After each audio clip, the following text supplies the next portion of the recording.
My research also with the help of Direk, with the help of our two directors. Tapos meron tayong mga personnel during the shoot who would tell us the stories of the terrorists, especially Gaddafi Janjalani.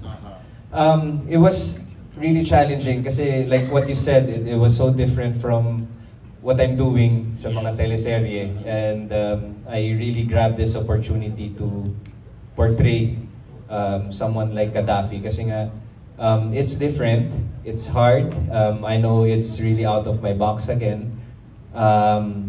Maraming salamat din kay Direk kasi pinagkatiwala sa akin tong character. I know it's really big. It's hard to the point na alam mo yun, I have to forget my own faith. Because I'm a Christian, I'm a Catholic, kailangan kong kalimutan yung paniniwala ko na yung sa Diyos na pinaniniwalaan ko, and then put my mind and my body dun sa katawan ni Gaddafi Janjalani. And for that moment, medyo disturbing. And then, pero yun nga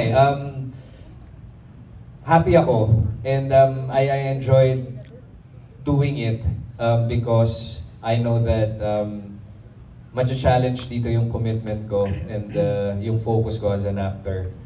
At the end of the day, it's just acting. Correct. Mga sir. Oo. Baka mamaya may mapato na sa'yo dyan. Hindi naman. Kidding aside, yeah, it's just acting. I always say a prayer after each and every scene that I do. Kasi nga alam ko na medyo disturbing nga yung ginagawa namin, lalo na yung pananakit namin kay Makoy. Yung iba doon totoo, yung iba doon totoong gigil na alam namin na nasasaktan talaga namin si Makoy. But it's for us, it's for the whole movie, it's for Makoy especially.